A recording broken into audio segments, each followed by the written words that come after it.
Everyone, we'll go ahead and get our committee meeting started. We have some of them are pretty long this evening. So today is Tuesday, May 7th, and I would like to get the Public Safety Committee meeting started. It is now 6:35 p.m. If I can please have a moment of silent meditation followed by the Pledge of Allegiance. During our silent meditation, we should acknowledge two residents who passed this past month.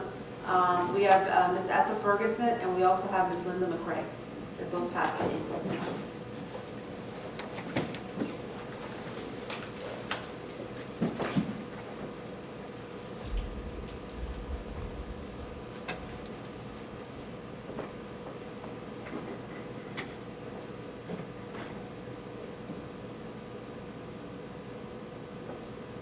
I pledge allegiance to the flag of the United States of America and to the republic for which it stands, one nation, under God, indivisible, with liberty and justice for all.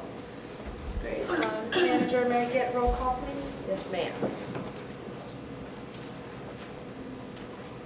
Councilperson Roman? Here. Vice Mayor Omar Nickerson? Here. Mayor Claudia Cabillas? Here. Mayor, you have a quorum for your meeting. Great, thank you. Before I ask for approval of the agenda, because we have a long one, I'm going to take out the tracking report. The tracking report is something I've asked all the chairs to update, and now that we have our new chief, we'll update it accordingly, Christiane. So let's go ahead and take out G12. Okay. With that said, if I could please have a motion to approve the agenda with the removal of G12. Motion to approve the agenda with the removal of G12. Motion's been made by Vice Mayor Nickerson. Is there a second? I'll second. Second by Councilperson Roman. All in favor signify by saying aye. Aye. Any nays? Hearing none, we're going to go into the approval of the minutes. Did anyone have the opportunity to take a look at the minutes? I did not. If you all, Councilperson Roman, did you have a chance to look at the minutes? No. Okay, no, I want to table the minutes, if you all don't mind, to the July meeting. Perfect. I did not either. And it'll also give the chief a chance to take a look at them. Okay, good and welfare, anybody in good and welfare at this time? There's no one here at the moment. Okay, so we're gonna, first and foremost, of course, we should welcome our Chief Magnuson. I believe his first day was yesterday. Welcome. Thank you. Welcome, thank you for attending Saturday night. It was very nice to have you there. Thank you. For the committee, what the reason the agenda looks a little long was generally as chairs of the committee, we will meet with the manager, we'll meet with, Serbia, we'll meet with the chief, whatever, or Carlos from Code Enforcement, whatever our respective committees that we chair. Thought it was a good idea so that the committee's not kept in the dark, just because sometimes we have conversations in meetings, and then we may forget to include the committee, and then we include them when, months later. So everything you see on the agenda was actually covered at a meeting that I had with Christia and with the chief before he started. It was also scheduled before Ms. Ferguson had gone missing anyway. It was something that I wanted to get done before tonight's meeting, and that was the only day that we could really meet. So for purposes of for you all, this was a meeting that we had, and then of course with Ms. Ferguson missing, we added other points based on that meeting on that as well. So with that said, what I'd like to do is with the chief and with the manager sort of go through all the points. So to bring the committee up to speed as far as what our conversation looked like because they weren't there. And then what we'll do is if any of these need to be added to the tracking report, they will be.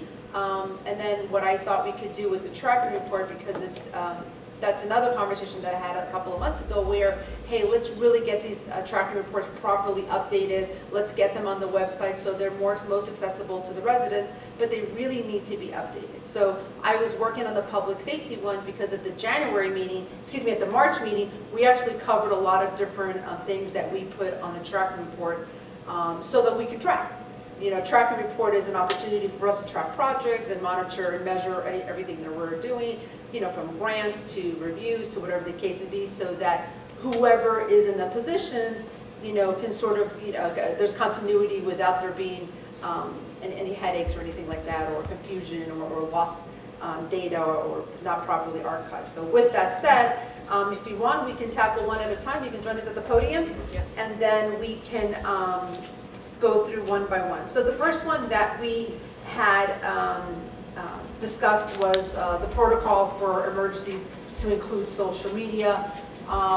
That transpired for many different reasons, and I'll give you a little background history. I'm trying to remember when the fire at the trailer park was.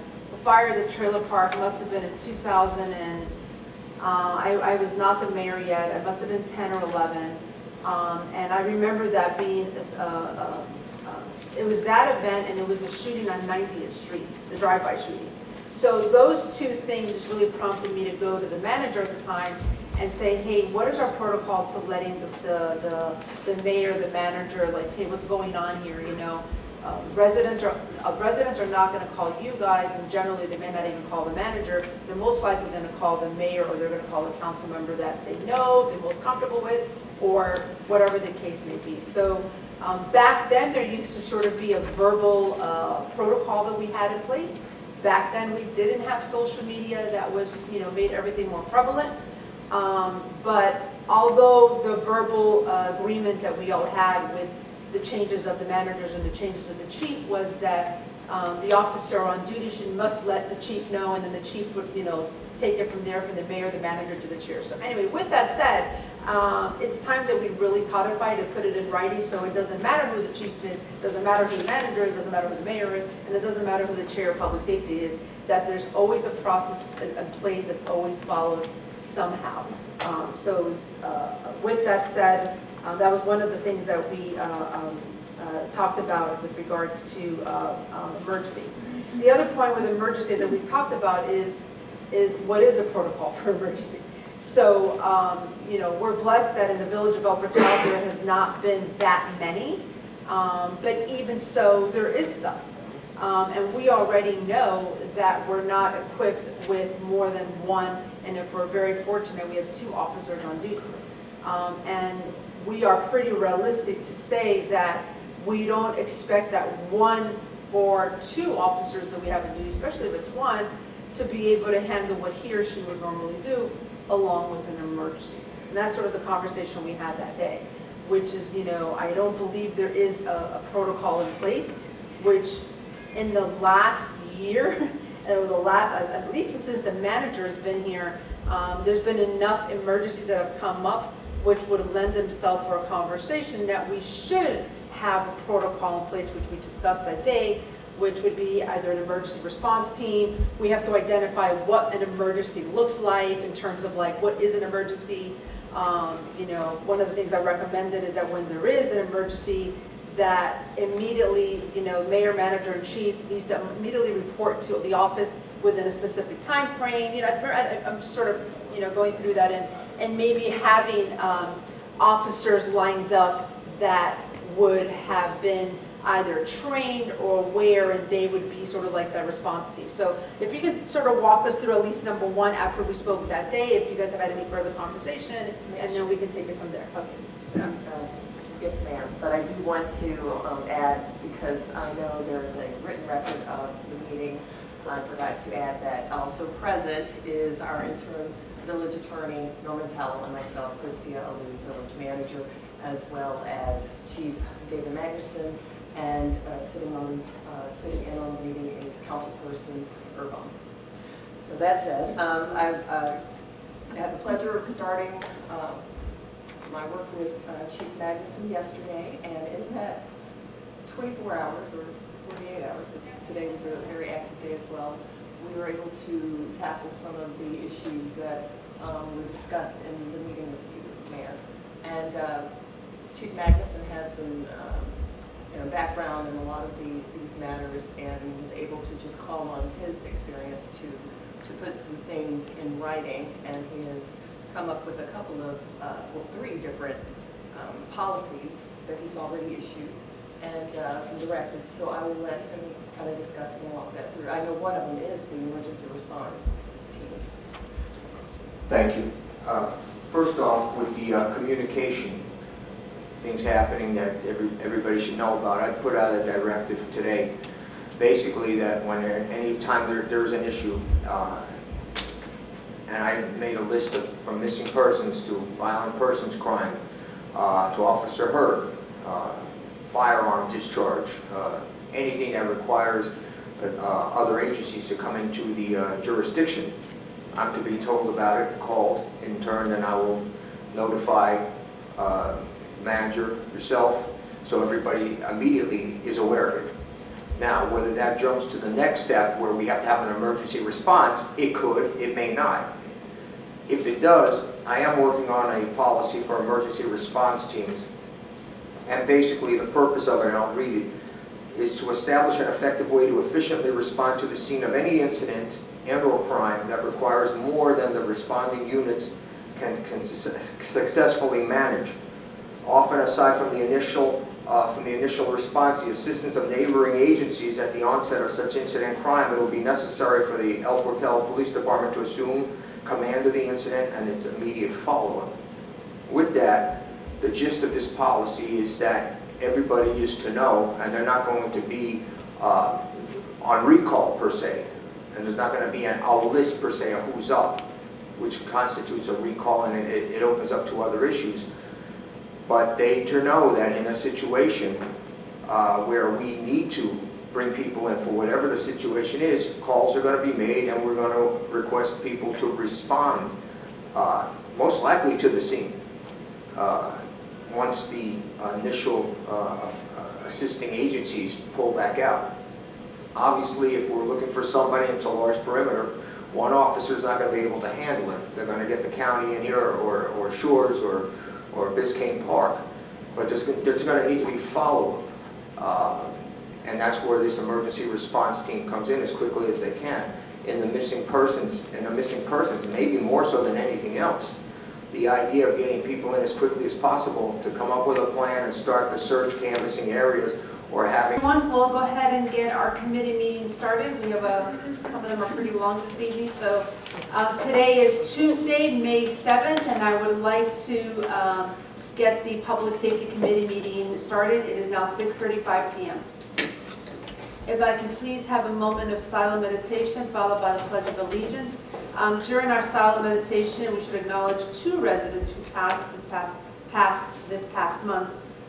We have Ms. Ethel Ferguson, and we also have Ms. Linda McRae. They both passed in April.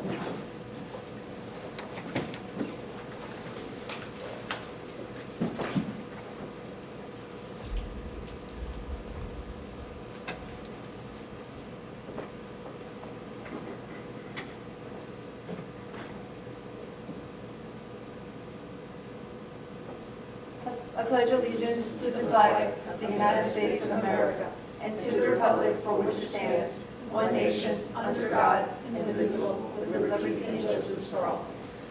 Great. Ms. Manager, may I get roll call, please? Yes, ma'am. Councilperson Roman? Here. Vice Mayor Omar Nickerson? Here. Mayor Claudia Cabillas? Here. Mayor, you have a quorum for your meeting. Great, thank you. Before I ask for approval of the agenda, because we have a long one, I'm going to take out the tracking report. The tracking report is something I've asked all the chairs to update, and now that we have our new chief, we'll update it accordingly, Christiane. So we'll just go ahead and take out G12. Okay. With that said, if I could please have a motion to approve the agenda with the removal of G12. Motion to approve the agenda with the removal of G12. Motion's been made by Vice Mayor Nickerson. Is there a second? I'll second. Second by Councilperson Roman. All in favor signify by saying aye. Aye. Any nays? Hearing none, we're going to go into the approval of the minutes. Did anyone have the opportunity to take a look at the minutes? I did not. If you all, Councilperson Roman, did you have a chance to look at the minutes? No. Okay, no, I want to table the minutes, if you all don't mind, to the July meeting. Perfect. I did not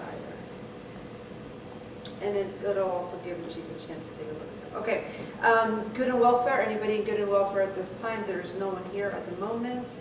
Okay, so we're gonna, first and foremost, of course, we should welcome our Chief Magnuson. I believe his first day was yesterday. Welcome. Thank you, ma'am. Welcome. Thank you for attending Saturday night. It was very nice to have you there. Thank you. For the committee, the reason the agenda looks a little long was generally as chairs of the committee, we will meet with the manager, we'll meet with, Serbia, we'll meet with the chief, whatever, or Carlos from Code Enforcement, whatever our respective committees that we chair. Thought it was a good idea so that the committee's not kept in the dark, just because sometimes we have conversations in meetings, and then we may forget to include the committee, and then we include them when, months later. So everything you see on the agenda was actually covered at a meeting that I had with Christia and with the chief before he started. It was also scheduled before Ms. Ferguson had gone missing anyway. It was something that I wanted to get done before tonight's meeting, and that was the only day that we could really meet. So for purposes for you all, this was a meeting that we had, and then of course with Ms. Ferguson missing, we added other points based on that meeting on that as well. So with that said, what I'd like to do is with the chief and with the manager sort of go through all the points, so to bring the committee up to speed as far as what our conversation looked like because they weren't there. And then what we'll do is, if any of these need to be added to the tracking report, they will be. And then what I thought we could do with the tracking report, because that's another conversation that I had a couple of months ago where, hey, let's really get these tracking reports properly updated. Let's get them on the website so they're most accessible to the residents, but they really need to be updated. So I was working on the public safety one because at the at the March meeting, we actually covered a lot of different things that we put on the tracking report so that we could track.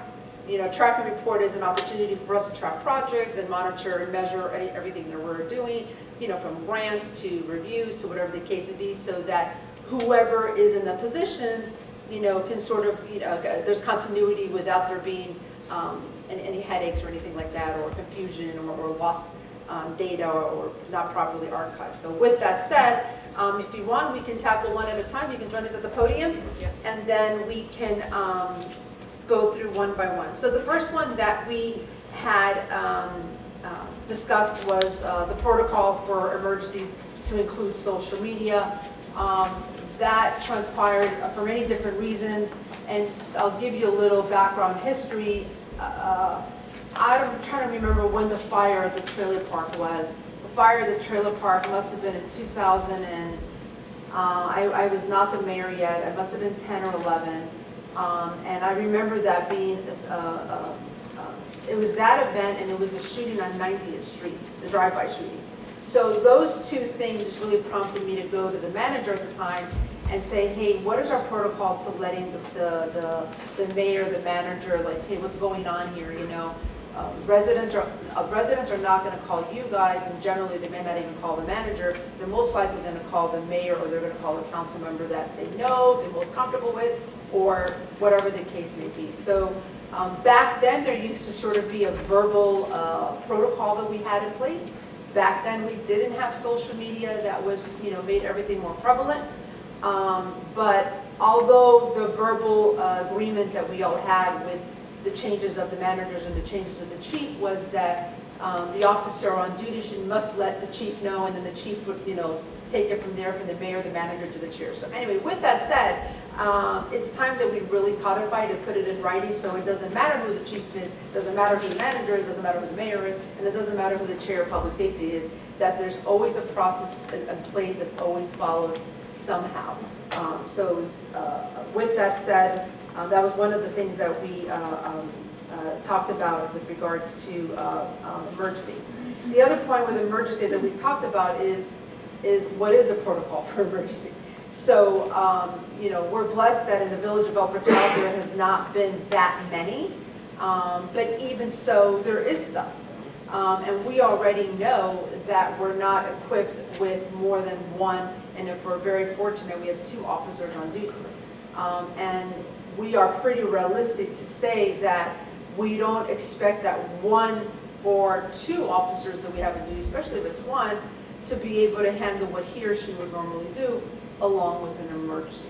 And that's sort of the conversation we had that day, which is, I don't believe there is a protocol in place, which in the last year, or the last, at least since the manager's been here, there's been enough emergencies that have come up which would lend themselves for a conversation that we should have a protocol in place, which we discussed that day, which would be either an emergency response team. We have to identify what an emergency looks like in terms of like what is an emergency.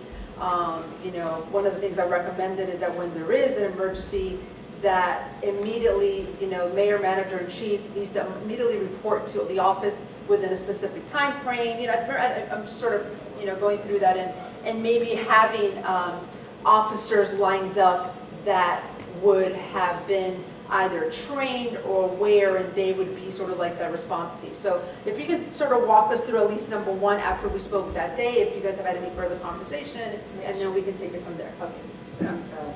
Yes, ma'am, but I do want to add, because I know there is a written record of the meeting, I forgot to add that also present is our interim village attorney, Norman Powell, and myself, Christia Ali, village manager, as well as Chief David Magnuson, and sitting in on the meeting is Councilperson Urban.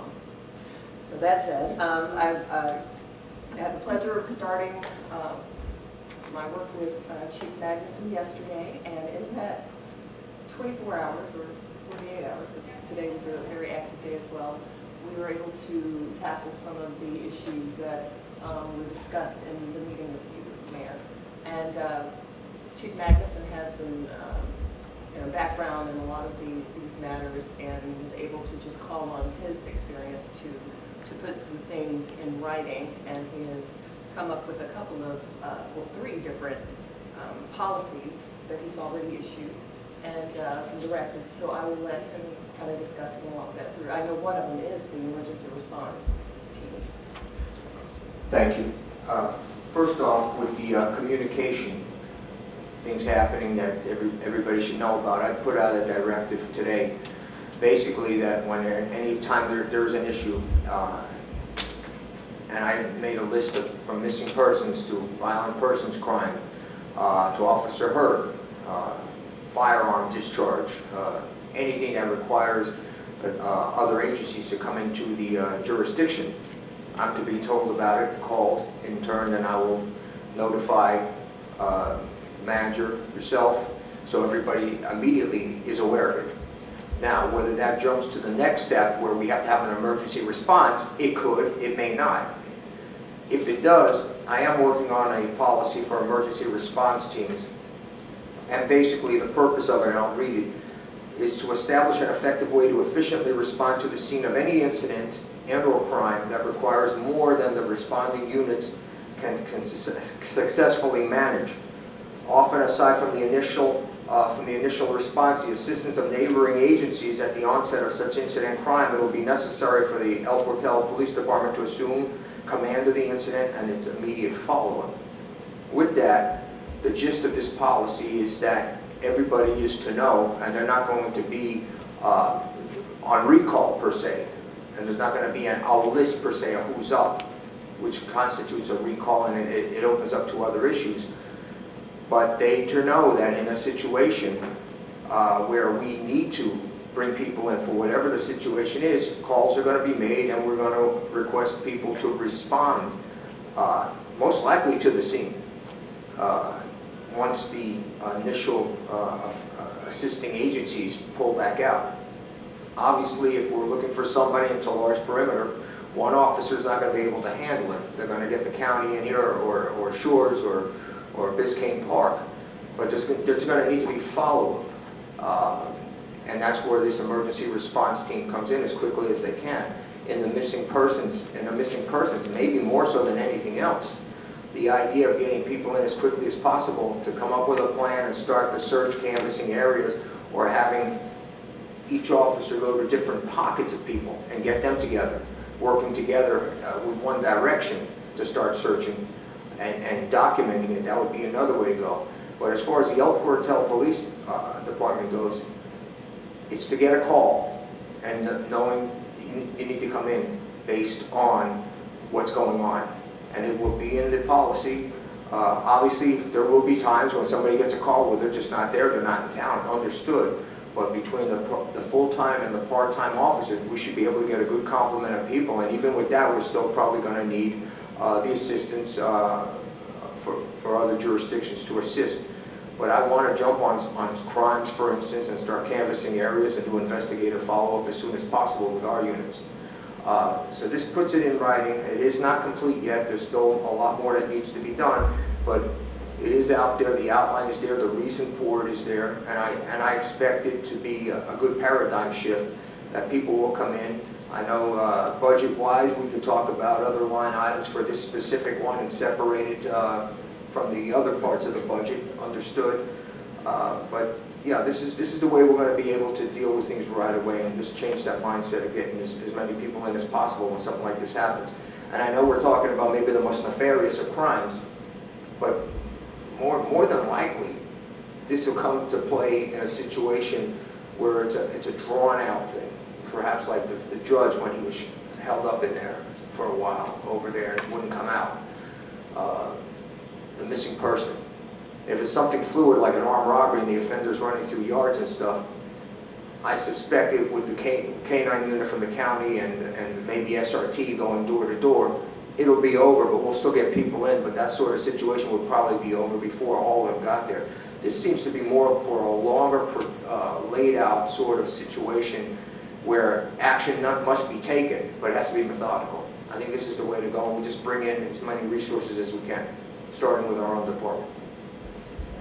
And where will it be outlined, or where is it going to be codified? So it's going to be in their new manual or their new policy manual? I've been going through, prior to yesterday, for a couple of weeks now, I've been reviewing all the policies and procedures. Some are sound, but they just needed to be reviewed by and approved by the chief of police. Their last time was 2011. Some had slight deletions. Some had to add a few things to it to make them more sound. And some I added, for instance, I did a revision and a total in-depth use of force to include deadly force policy. There was no pursuit policy on the books that safeguards the city, it safeguards the officers. Social media, I put a policy in place, there was none for that. And so that's where it's going to fall into. This will be a new policy, and it will fall into the emergency response team will fall into that policy manual. Which also now includes a vision, mission, and value statement. So, with it being codified in their policy, is it going to be identified as far as what would be considered an emergency that would require A, B, C, D, and also the communication aspect? Because if you have one officer on duty, an hour goes by really fast. So their first response is they must call you. Correct. And I'll place those calls right away. It'll be coming from me. Now, first of all, to be fair, they get to a scene at 1 o'clock. I wouldn't, once they have to get all the information, and if it's a fluid situation, certainly their safety comes first. Once that gets situated, they'll call me. I'll start making calls, and we'll get people in. That won't be a problem whatsoever. And the word emergency, even though it's emergency response team, and I think that's a good name for it, at the end of the day, probably most of it is not going to be emergencies per se. It's going to be an ongoing situation that, yes, it is an emergency to somebody and family for sure, but as far as slowing it down and doing it correctly and methodically is where I'm thinking this is coming from. And now the other component is the fluid situation. We are looking at the safety of the officers, which of course is first and foremost, but so is the residents. So the communication to the residents is another component that we discussed, because if you have someone who is a murderer, kidnapper, whoever's being followed in our town and they're going through the yards, it's the safety of the residents and communicate to them, hey, don't get out of your house. Which was the other component that we talked about when we met that day, and I think that's where we've never capitalized on using our Citizens Crime Watch when we have that readily available. One of the first times that I had used it was during the Judge Mayer case, where you had the entire SWAT blocking off the street and people couldn't get into their homes and they were very frustrated. So communication sort of creates a sense of calmness. So there should be another component to that as well when a fluid situation, because while the safety of the officers is incredibly important, so is the residents. So if there's something going on 89th Street or 87th Street or 90th Street, and it's going to be barricaded, how are we going to, residents are going to find out because they see helicopters? So there's still that component. I haven't completed this yet. I am getting to Okay. that with a social media and a crime watch, because that can serve as a clearinghouse where I can give information, or the other officer that is in charge of that can give the information to the crime watch person, who in turn can send it out. Yeah. And we can get it updated. That'll save us a lot of time. So that is part of it. I do have notes for that. I just did the initial part of this policy. It's still a work, but I suspect it'll be completed by tomorrow. But that is a couple of the things that I need to add to it. The other thing that's on there, which I don't think it's on here, I mean, in my opinion, the more detailed, the better, because right now we're covering point 1, point 2, point 3, is also communication to the residents when they come to the office.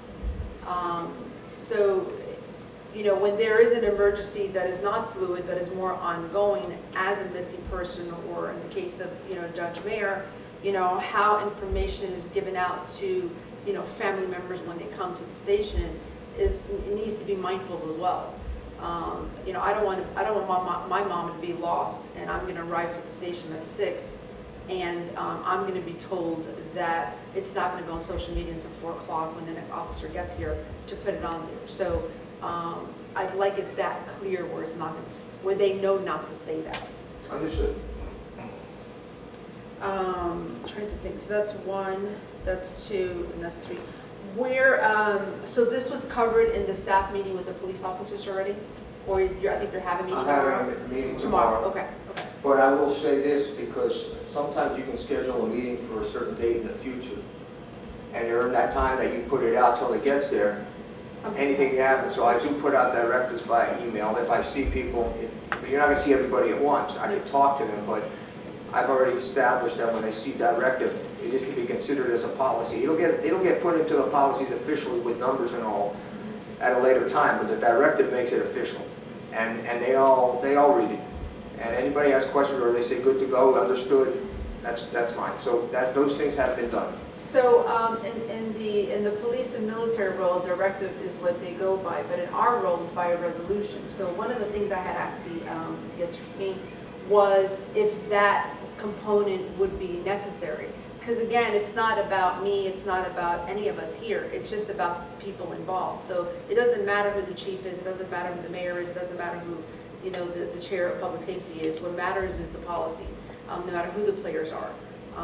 So I didn't know, or my recommendation would be alongside a policy, because we could probably enact a resolution a little quicker than you getting through the policies, given all that you guys probably have to do, because for us, a resolution is we know that must be followed. Meaning that we resolve to agree that this is the way we're going to do business here in the village of El Portal, with the police department, with the council, with whatever component you know, we're sort of talking about. Because I would assume that with a policy procedure, what's the time frame you're looking at to potentially getting it done? I mean, it could take. No, in terms of, like you said, there could be components in it, because there's language, there's verbiage, you've got to put, you know, the points, you know, here and there, but I think that if we can marry both of them with the resolution and and along with your policy. Well, this is immediate, just so you know. I mean, it'll be completed, this one tomorrow, but the other ones that are already enacted, the social media, it went out. I mean, the social media, the deadly force, the pursuit driving, those are policy. That's the gospel now for this department. And this will be tomorrow. It's just a few other things I want to shore up.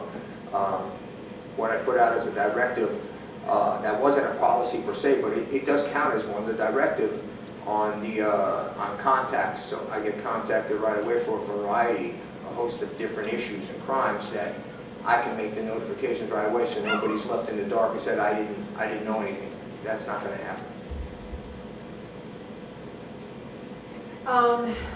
So so you're saying that it's immediate. I'd like to see it in writing, and you know, no disrespect to you, and no disrespect to you, but I've lived this already. So I've lived where I've been told it's in writing, I've already lived where I'm told it's going to be followed. I want to see it in writing, so I don't necessarily need it here, I just need it in email format, and I think the entire council should receive it, saying that, you know, as a result of you just started, and this is sort of what, you know, things that you've already noticed, not just in this conversation, I'm sure it came out in the McGrath report and all that good stuff, but I really think it needs to be something that I see in writing as immediate as possible. Because I've been told a lot in my 11 years, and I've lived through a lot in my 11 years here. I trust I go on words, but I want to see it in writing. So if the council can get it in writing, I would be a little more The emergency inclined to response say. team. I can send you all that. I would like the council to receive what the protocol is when there is a next emergency. I don't want to wait for that emergency to come for me to say, okay, well, no, I don't know. I know what you all have said to me this evening, or what you said to the committee, but I want to see it in writing. And I want the police officers to know that we all got it in writing, so that we are all on the same page. Madam Manager, That that makes would come in sense. the form of the email I sent earlier. Yes, absolutely. And that's- the other one will come that was- tomorrow when I complete the Right. emergency response, that's fine. It's And, already and, done. and something, because you said it so well, where something can happen. I mean, things take time to put into, especially when you want to codify it and you want to do it the right way. That could take a week, it could take 4 days, it could take 5, but we don't know what's going to happen in 24 to 48 hours. We've lived that already. So I want to be sure that while we don't know what can happen, the police officers know what they need to do if it does happen, and we are all on the same page as far as the council knows, that the police officers know, we're all on the same side, and then we know that the residents will know as well, because we're going to be following this. As we complete all of the policies, we will share that with you, or I will share that with you from the department. No, I know that already, and I anticipate that, but what I'm saying on a more intermediate level, because that could take how long? No, tomorrow. Okay, When so it's the finished, during I will policy, send them to you. okay, so, but if the policy procedures are not going to be done, which I thought he said they would not be done within 1 day, I would like to know what has been sent in terms of a directive, that they know what to follow. If that's the missing component. Okay, we'll send that to you. The as we directive send on them out. on the communication, that's been sent out, that's done. Right. The communication. Correct. Communications. There was a directive on the window tent. On the And that windows was into, But that will be changing. it's going to be coming off. Yeah, so if not even the committee, if the entire council can receive a communication that you all had internally, that's great, but disseminate it to us so that we are aware and we are all on the same page and we know what to expect. So we're not there must be communication. What happened a couple weeks ago cannot happen again. I think Councilperson Roman had a question. Okay, Or so a comment. thank you for all the directives that have gone on already and everything that has been done so far. I think to follow up on the resolution request that the mayor has requested, I do believe it's important, and I don't know where, you know, if we have something in writing already, but that somehow we know that there is a policy and procedures in place, and that officers are required, all officers are required to follow the policy and procedures from the during the time that they're serving us. And is that what you were asking? Yeah. Okay. So, you know, I do believe that that's important. And again, we're hoping that you're going to be here for a good, 10, a long time.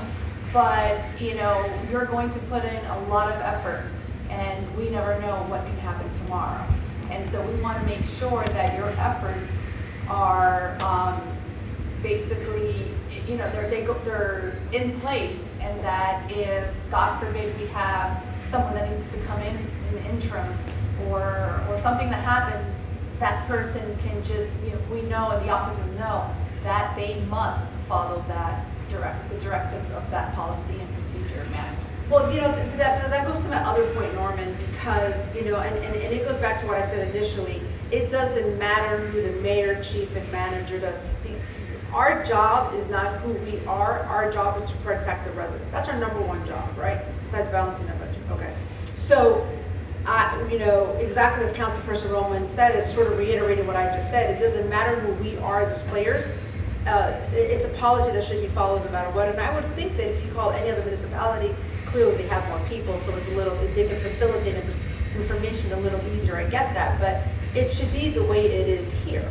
And I need the police department to understand that everything is important. I mean, their safety, the safety of the residents, and communication. Because so much can be eased with communication.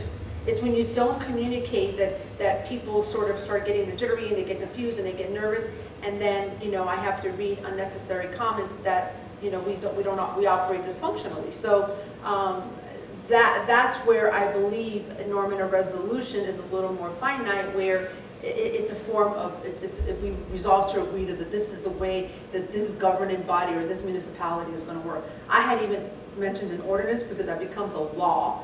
And your police officers most likely would operate more on a law. They can enforce, they must abide by the law, they can enforce the law. And we went back and forth on ordinance and resolution. So, if I can just chime in, I think there are different layers of policies that we're talking about. The police department operates through, obviously, the Florida Department of Law Enforcement Procedures Manuals and prevailing police practices, and I think that's what the chief is discussing. Mm-hmm. He's reviewing our procedures and policies and the manual in light of his experience and what other departments use. And he's going through and he's adding, amending based upon what he thinks the needs are. So that's the first level. As I understand it, once that becomes incorporated in the policy and procedures manual of the department, it is a process that every police officer that's hired and continues to be employed by the village has to follow. If what I'm understanding you to say, Councilman Roman, is that once that at least initial process is completed, certainly we can, as a council, propose a resolution that requires that those policies and procedures that are, finalized by the chief through this process and the manager be firm and in place going forward, which from time to time I would expect has to be amended based upon changes. It could be just something as simple as changes in communication and other policing practice that may come online after that resolution is passed. So I think what we're talking about is just timing as to when that would be proposed by the council, because at this point there really wouldn't be anything for us to incorporate in a resolution that would have the benefit of the process that the chief is talking about and is going through over the next couple of days. So I guess once he's finished, there could be a resolution that requires that be in place going forward and amended from time to time. So I think another thought, if I may, that just came up as our attorney was speaking, is that I'm going back to my conversations in the McGrath report. And so it just seemed that our police officers weren't aware during that time of what policies and procedures were in place and what date and which ones were really being followed. And so I think I know that is where I come in with some concerns in making sure that everyone in the department, that's also a training issue, I'm guessing, and a leadership issue. And so, hopefully that's not something that, we're having to deal with any longer and moving forward. But it's so important that, I think from what I hear from the mayor and certainly from my concerns, is that as we move forward, we don't want confusion within the police department. We want everyone to know exactly what policies and procedures they need to follow, and say that they're unaware of them. In any department, there's usually a 2-week, 10-day to 2-week time frame from hiring where you're technically responsible, whether you read them all, for everything that's in that policy. Now, can I tell you that everybody's going to read everything? No. Do I tell them they should and they need to read everything? Yes. But if something's there in our policy 5 and they missed it, well, that's on them. It's on me if I violate something. because you're supposed to be aware of it. Now, again, going back, if it hasn't been reviewed to 2011, the first step certainly was to update it, even if these were the most pristine documents ever. Nobody looked at them and approved them. They might have looked at them, but nobody approved them and put signature and date to them. That's been done. And again, there's some things there that are outdated, some things don't fit, and some things that needed to be added for the safety of the city and for the police officer. And it's a constant thing, as the term, sir, as you mentioned, it's a constant review, not necessarily constant revision, but constant review. There are new practices, there are some things. For one thing, for instance, 20 years ago, you could do the LVR, lateral restraint. You can't do that now unless deadly force is necessary. So, of course, and that was in the policy, but things change. It's now no longer I'm controlling somebody by holding them like this. That's a deadly force. You can only do that if deadly force was applicable at that time. So these things have to get put in there. The thing with the pursuit policy, above everything I've heard today, it astounded me that there was none. And it's a double-edged sword on the pursuit policy. You have to give the guidance there to safeguard the village and safeguard the officers when you can. By the same token, you have to put something in place to say, listen, if somebody gets held up at gunpoint or Lord forbid shot, you better go after them. I don't want to hear that, well, it didn't say I could chase, I'm not chasing. I'm not saying that'll happen here. But I'm telling you, sometimes people, and I've seen it throughout my career, want to split hairs and say, well, they didn't say I could, there's no chase policy. I wasn't going to, well, listen, we became cops for a reason. So I want to give them the guidance in these policies and procedures and add things that make a great deal of sense, like you said, Madam Mayor, and put these things in there. But I suspect, and I fully believe, especially with the way I am, that everybody's going to take it seriously. They're going to read it, and they're going to follow through on it.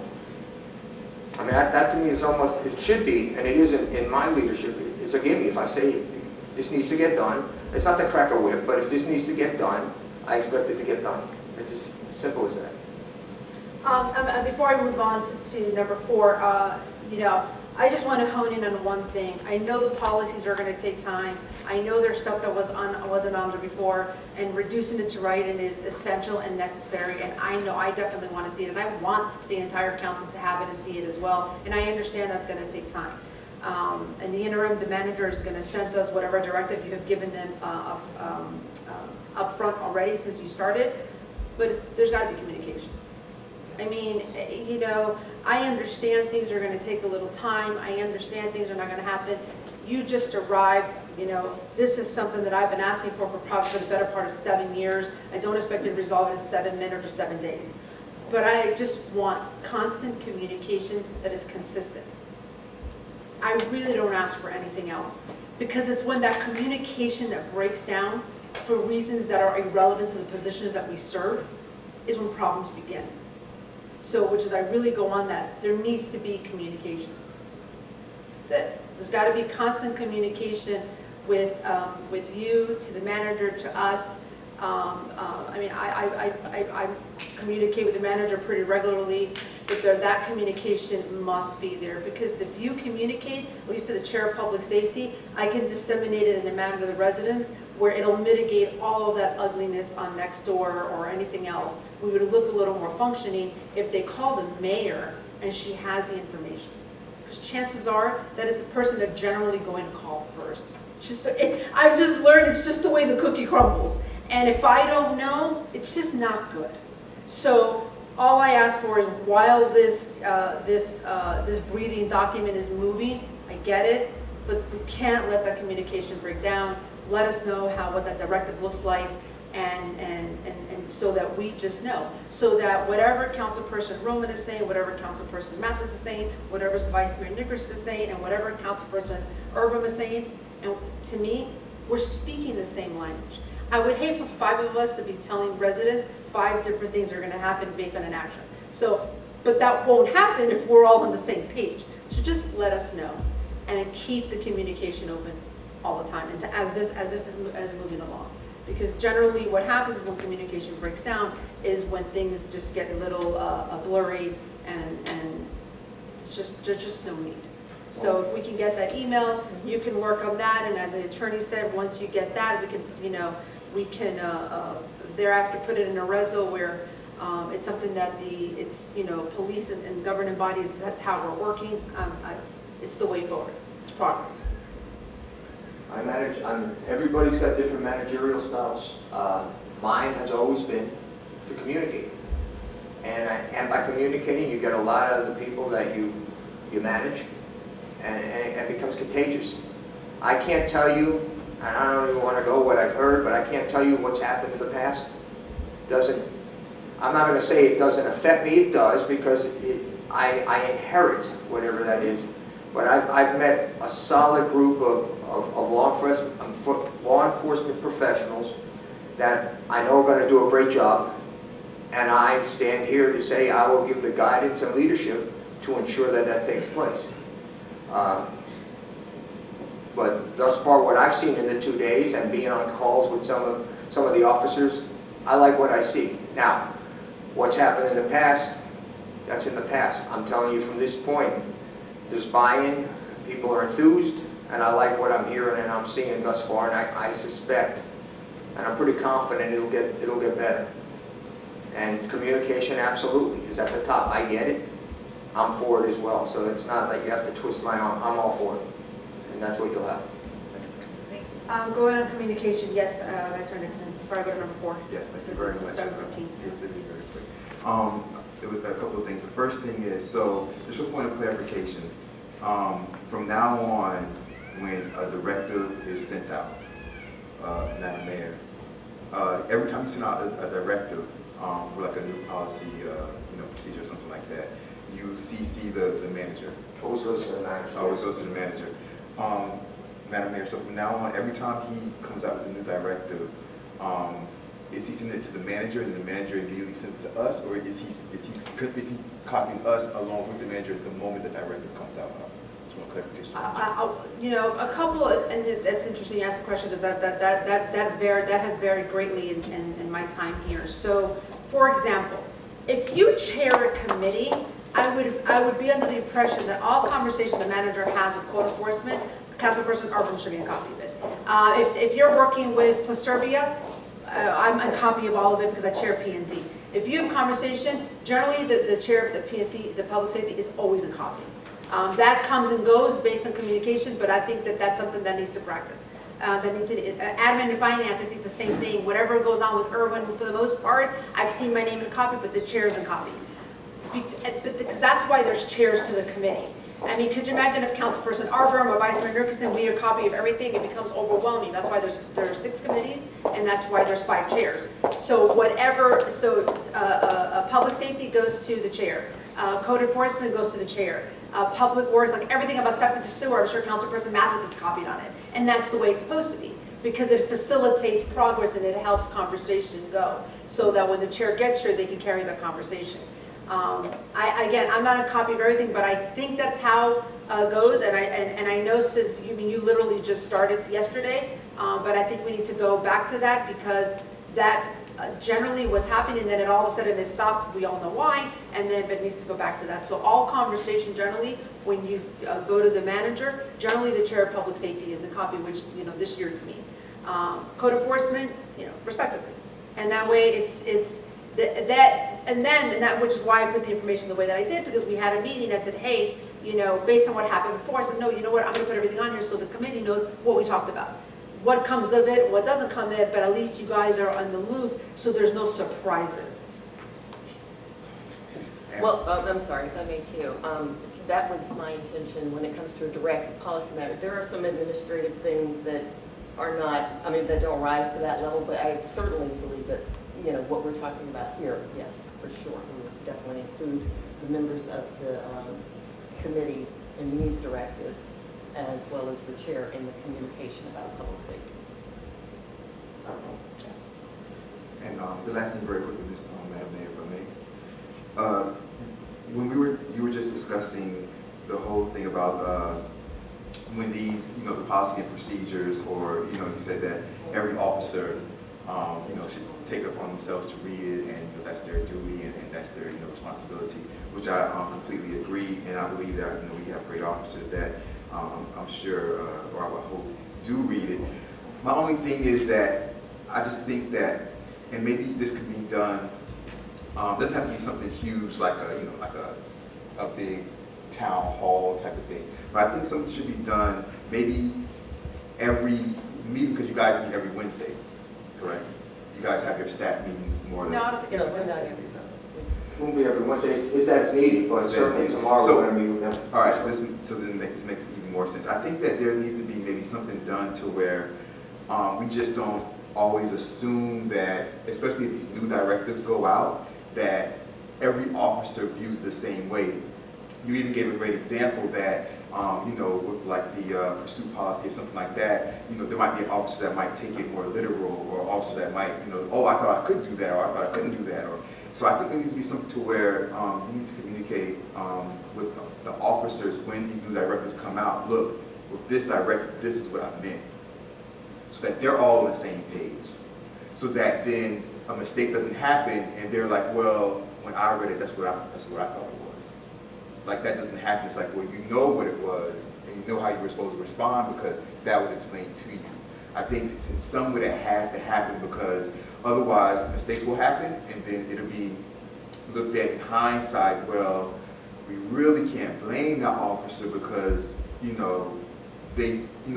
you really look at it, literally, he could take it that way or she could take it that way. Something has to be done so that those type of mistakes just don't happen in the future. I think that's just You make a very good point. With the pursuit policy, it was put out to everybody. Some of the comments were, I said, I asked why isn't there one? And they said, well, in the past, they said there would be no pursuing. I said, for no reason? They go, for nothing at all. I go, no, it's wrong. It's a new day. There's reasons why you have to, and there's a heck of a lot of reasons why you can't. And it spells it out. It's a very good policy, and it spells it out. Use of force is the same. Certainly, there are some instances where you cannot use certain types of force, and then there's some are. And they understand those different instances. Well, the different instances in use of deadly force, I would not step across that line because it means different things to different people. But that's what I'm saying. So the way that you were just saying, like, oh, so with this, there's times where this or times where that, like, do all the officers know the different times? That's what they need to, you see what I mean? Like, that's what they need to know. Oh, yes, it's in the policy. I mean, I can sit there and say, if it's an armed robbery, yeah, if somebody just shoplifting and got into a car, no. If somebody's running because it's a stop sign or a stolen car, no. Yeah, so They know all that. No, and I appreciate all the stuff you're doing. Only thing I'm saying is that, so when you guys get in these meetings on Wednesday, one of the items on when you guys are in these meetings is, okay, you guys saw that the deadly force policy went out. Now, with the deadly force policy, does everybody here understand that you can use deadly force and but you can't use this and that? Are there any questions? Deadly force is yes, they can ask questions, sure, but deadly force is touched upon each year with the range too. There is a component on the use of deadly force because that's the most important thing of all. And so there's some testing and the statute is given out and everybody, there's a classroom setting for that for sure. Yeah, and there's other things. I just want everybody to be on the same page and understand, like what these different policies are and to know exactly what they need to do. There's over 100 and some odd policies and procedures. I've gone through them all. I've gone through them all prior to yesterday for weeks on end. If I was to tell you that everybody knows everything in there and they understand it fully, I'd be lying to you. Every time I open up, I learn something new too. You just know, you knew it, and you got to go back and refresh, especially the important ones, the high liability ones for sure. Yeah. Yes. I want to say two things. It's a new day, and you said air of caution. With that said, I'm going to ask the manager and the chief, because it's a new day and because you are new, and because we don't be like, oh, I didn't put you a copy of that because I don't know. As a chair and as the mayor, I want to be a copy of every email that has to do with public safety. Every email. That way, let's start off on that foot. At some point, that could be cut off, but right now, that's the way it really used to be. And then that's where we go back and forth a lot on, or we have in the past. But I think right now you're new, and you're not new, but the relationship is all new. But it's a new day, err on the side of caution, yes. And given all that has transpired, as a chair of public safety and as a mayor here and as a longest serving public servant, I'd like to feel most comfortable with all that happens, especially as it relates to the public safety of the residents, 100%. And unfortunately, I don't, what happened in the last 30 days, not your fault, not your fault. But as such, I think we need to do that. And we can talk about, those little things that I still have questions on that doesn't have to happen tonight. But I would feel, that way we don't say, oh, well, I didn't know, and okay? Agreed. I've agreed already, yes, I agree. Okay. We'll be sending you all the information from public safety. Okay, so we're going to move on to 4 and 5. And the reason I added 4, which was the MOU with the county, was because it really goes back to communication. And you said it earlier. There has been 2 instances in the last 30 to 45 days where the county was in our jurisdiction, for the most part, our town. They were on 89th Street. I still don't know why. And I think SWAT was there. And I don't need to know that now. What I really need to know is how are they communicating it to the police officers and how is that being communicated to us? Because if I lived at 89th Street and I see 5 cars of SWAT arrive, and you call the mayor and I have like no idea what's going on, and I call the manager, and I can't find out 5 hours later. So that's where, how does the county communicate to the El Portal Police Department? How do they let us do they let you guys know we're going to be in your town at 6 a.m.? Do they let you know when they're on their way? How does that work? I don't know. If there's warrants or it's just something that you know is going to happen and it's set up, they do or they should, and I've been basing that on my time with the city of Miami, that you get a courtesy heads up that we're going to be in this location serving a warrant. And they'll tell you at the end, and that's fine, right before it happens. On something fluid, let's say a stolen car bailout or an armed robbery, they may set up, and I can tell you in times with the city, we didn't know about it until an officer drove up and said, what's going on with the county here? Should they tell us? Yeah, and just as much as we should say if we have to chase a robber or someone down towards Largemont or in that area and have the county respond, or they see us setting up. So there should be communication. Does it happen all the time? Well, on the 89th Street one that I'm not familiar with, but obviously it did. It should have happened. So as part of your protocol and policy, is it going to be included in there in situations like that? Yes. Because that was when the county or SWAT team came into El Portal, and then the other situation was where on 91st Street, right across from us, we have Miami Shores, and then as you go a little further west, right across is unincorporated. And then there's a shooting on unincorporated, but the houses right across are El Portal residents.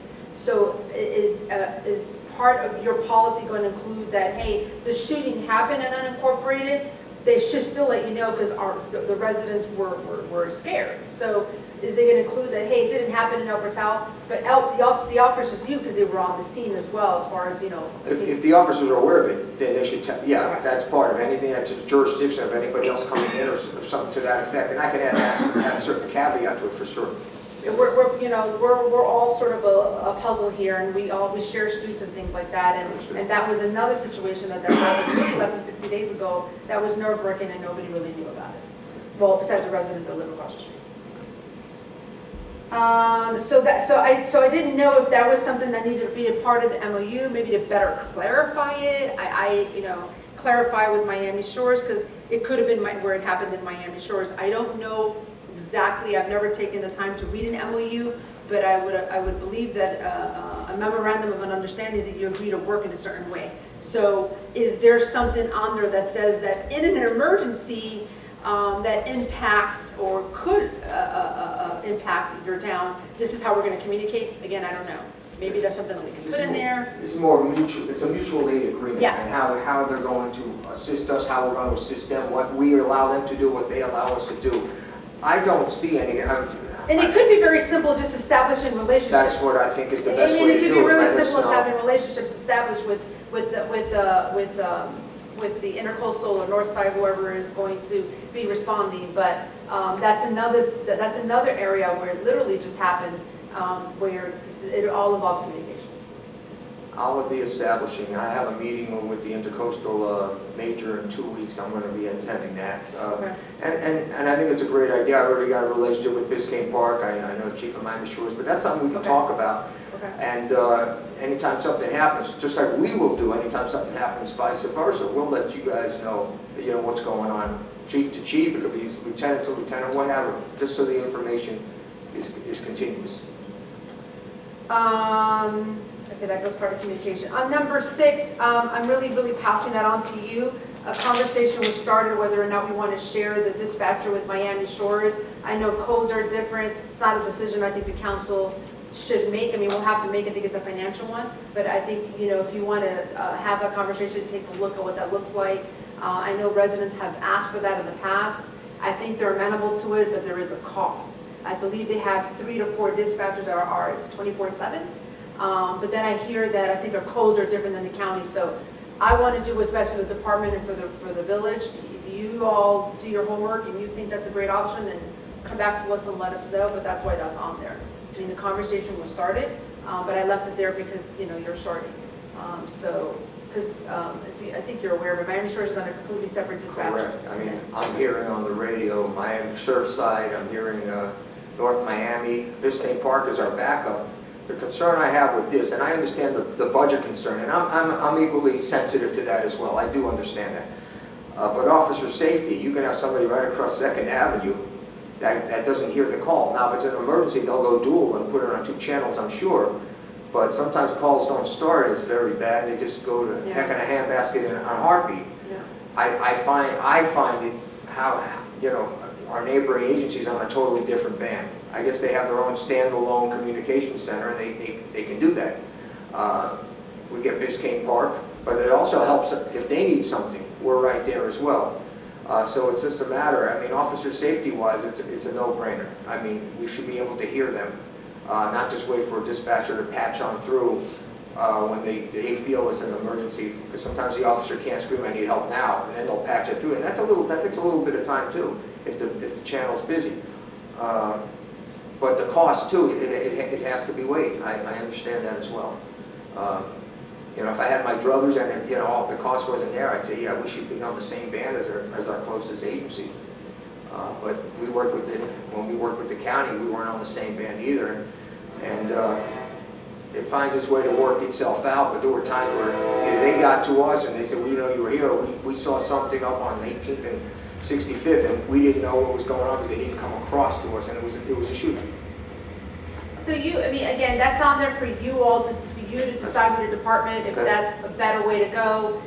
If it's the absolute best way to go, then we figure it out financially. If it's okay, then we don't need to think about it. But if it is the best in the best interest of the department and of the residents, then it comes up to us as something that we've got to figure out financially, But it's really a decision that you all come to us with, okay? That's why it's on there. Very good. Let's see. Any on the last 2 MOU and the Miami Shores dispatcher? Any comments from the community? Just a quick question. So, if we were to go to Miami Shores and share their police dispatcher, so we're at that point cutting off what we have now with everybody else hearing what we're doing. They would still be on that channel. It'd only be Miami Shores hearing us from now on. We'd be on a different channel. I mean, you can change the channel and hear everybody else going on, but we would be on, let's say, for instance, channel 3, and there's the Shores being dispatched, and now El Portel's being dispatched with them. Okay. If we go back to channel 4, we'll hear all the others. So it would only be Miami Shores hearing us at that point. We would not be heard by like Biscayne Park anymore, or Correct. everybody else anymore. Correct, because they're on the channel we're on now, along with Surfside and Dallas Harbor and people way out Right. from here. Yeah. That aren't With a lot of trust. right. Well, it's a relationship. Relationship. Yeah. I mean, I think, for me, this dispatching has been a concern for a long time. I just sent an email to the manager that I saw next door with concerns of communicating with our police department, like our residents not being able to call and speak to one of our officers because we don't have a dispatcher and we don't have someone. And it could all be different reasons, not anything that we need to go into. but I do believe that this should be somewhat of a priority to find out if it is a better way to go, that we definitely should look at how we can make it happen financially, just like the mayor said. If I may add too, I spoke with the manager of Miami Shores today about this issue. He and I have spoken about this a couple of months ago when you first mentioned this, Mayor. And we have committed to sit down and go over numbers because we had some general numbers out, but I wanted to be more specific. So he and his chief will meet with me and our chief, and we'll come up with some numbers and see and weigh the pros and the cons. So that should be happening very soon. I will get back to the whole committee on what comes of that. Sounds good.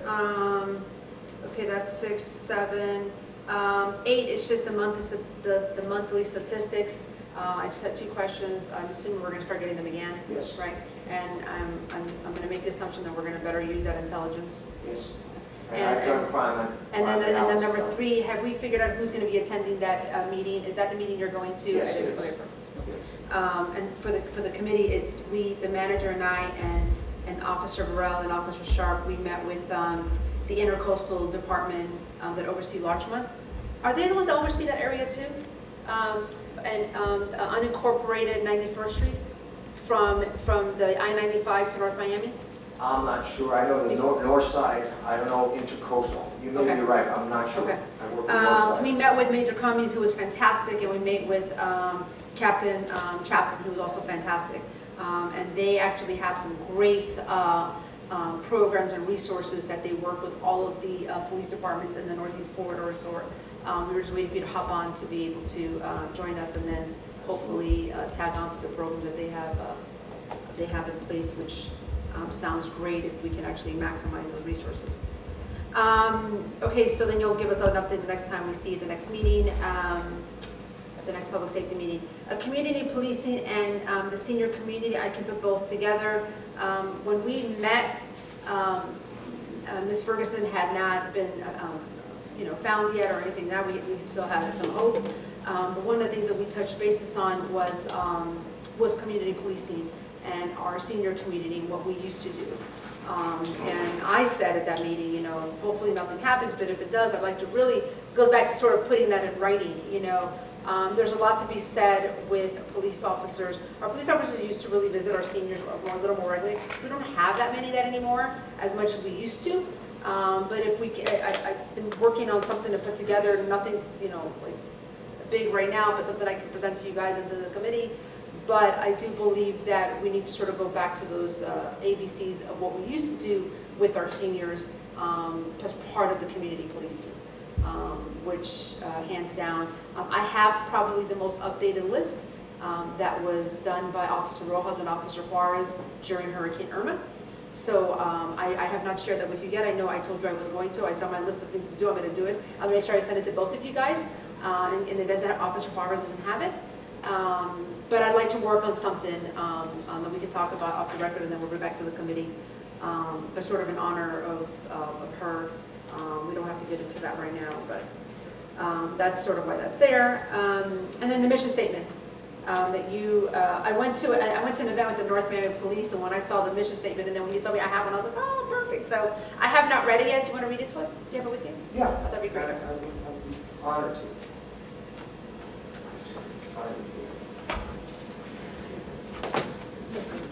Yeah, I got it.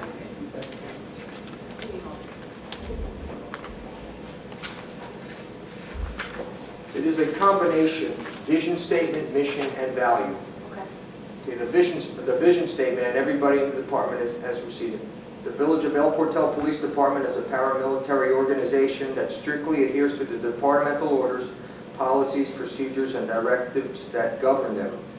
This creates a gateway to professional law enforcement.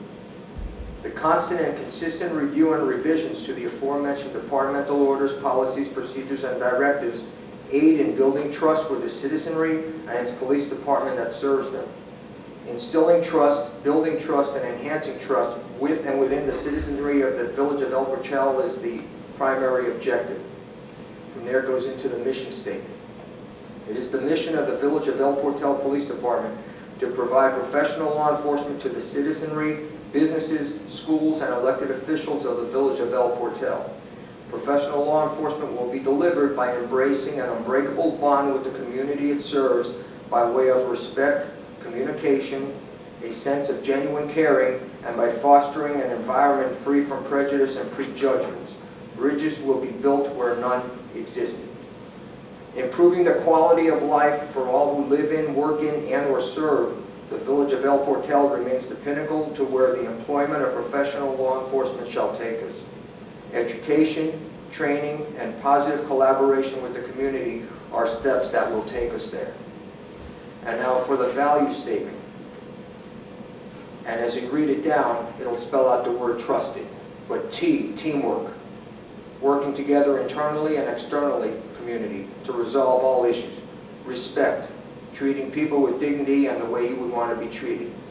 Unity, you. Police and the citizenry working in unison.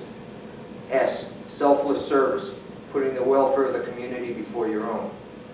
Tenacity, T. Seeing the objective done to its conclusion regardless of the difficulty.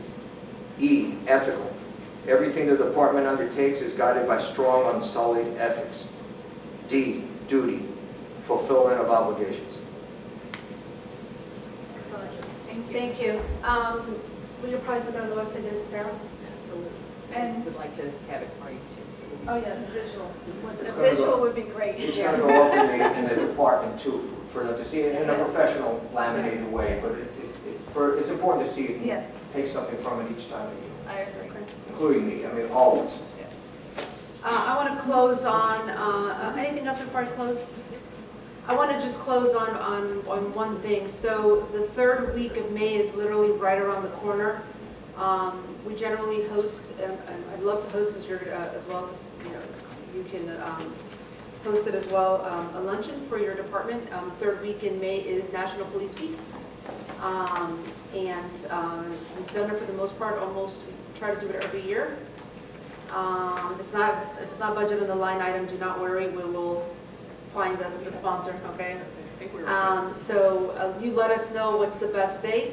The third week is the same week, it ends on the 5K. So I believe that third week starts on May the 13th, no, the 20th to 24th.